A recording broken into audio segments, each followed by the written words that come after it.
வணக்கம் நண்பர்களே. இது 5வது பதிவு. இதை வந்து கரப்பான் பத்தியம்னு சொல்லுவாங்க. தோல் நோய் உள்ளவர்கள் வந்து இந்த உணவு முறையை வந்து தவிர்த்து தான் சாப்பிடணும். ஈவன் நீங்கள் வந்து அலோபதி ஆங்கில வழி மருத்துவர்கள்ட்ட போனாவே கரப்பான் பத்தியத்தை தவிர்த்து சாப்பிடுங்கன்னுவாங்க. சித்த மருத்துவர்கள்ட்ட போனாலும் கரப்பான் பண்டங்களை தவிர்த்து சாப்பிடுங்கன்னு சொல்லுவாங்க. ஆனால் எதெல்லாம் கரப்பான் பண்டம் அப்படிங்கிறது நமக்கு வந்து ஒரு ஐடியாவே வந்து கிடைக்காது. இந்த கத்திரிக்காய், தனி தக்காளி சட்னி, தனி புளிக்குழம்பு. ஆனால் நீங்கள் ஒரு சாம்பாரோ இல்லை மற்ற பொருட்களோ செய்யலை, இதை கூட்டு பொருளாக தக்காளியையும் புளியையும் பயன்படுத்தலாமே தவிர அதனுடைய ஆதிக்கம் அதிகமாக தக்காளி சட்னி, தக்காளி தொக்கு, தக்காளி சாஸு அப்படி பண்ண முடியாது. அதே போல் தான் வந்து தக்காளி சாதம், புளி சாதம் வராது. அந்த தக்காளி தொக்கும் இதுக்குள்ளே தான் வந்து வரும். ஊறுகாய் ஆகாது. எண்ணெயில் பொரித்தது, அதாவது இந்த அப்பளம், போண்டா, பஜ்ஜி இந்த மாதிரி விஷயங்கள் ஆகாது. கோழி, மீன், பர்டிகுலர்லி சீ ஃபுட்ஸ் ஆகாது.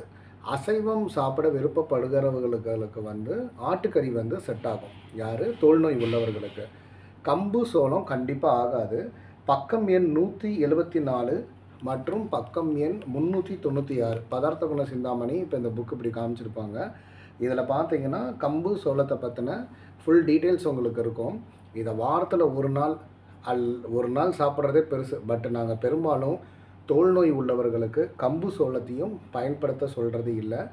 எல்லா உணவுகளும் இயற்கையிலே நல்லது தான். அவங்க உடலுக்கும் அந்த நோய்க்கும் எது ஒத்து வராதோ அதை தான் வந்து நம்ம இங்கே சொல்லியிருக்கோம். அடுத்ததாக பார்த்தா ஜங்க் உணவுகள். இதில் தான் வந்து உங்களுக்கு இந்த கோகோ கோலா, பெப்சி, ஃபேண்டா, மிரண்டா, கேக்கு, பர்கரு, பீட்சா இதெல்லாம் தான் இந்த மைதா ஜங்க் உணவுகளில் வரும். நீங்கள் என்ன டைப் ஆஃப் ட்ரீட்மெண்ட் எடுத்துக்கிட்டாலும் சரி, இந்த உணவுகள் உங்கள் உணவில் இருக்கிற வரையும் தோல் நோயிலிருந்து நீங்கள் வெளியவே வர முடியாது. இந்த உணவுகளை தவிர்த்தாவே 50% நீங்கள் தோல் நோயிலிருந்து வெளியே வந்துடுவீங்க.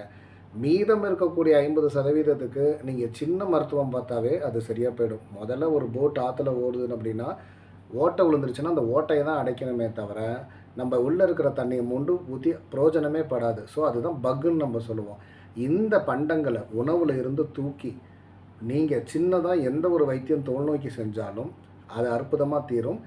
ஏன்னா இந்த உணவு முறைகள் வெளியே போனதுக்குன்னே மலசிக்கல்லாம் தானாகவே சரியாக போயிடும். உங்களுக்கு பதிவு எண் 2 அண்டு 3 வந்து என்னென்ன உணவு காலை, மதியம், இரவு சாப்பிட்லான்ட்டு ஒரு ஜென்டில் ஃபுட்டு சிஸ்டம் கொடுக்கப்பட்டிருக்கோம். அதை பயன்படுத்தினாவே போதும். பர்டிகுலராக இந்த தோல் நோய் உள்ளவர்கள் இந்த இரவு நேரங்களில் தோசையை அவாய்டு பண்ணி ஸ்டீம்டு ஃபுட்டாக இட்லி, இடியாப்பம், ஆப்பம், புட்டு, கொல்கட்டை இந்த மாதிரியான உணவுகளை பயன்படுத்துவது நல்லது. நன்றி.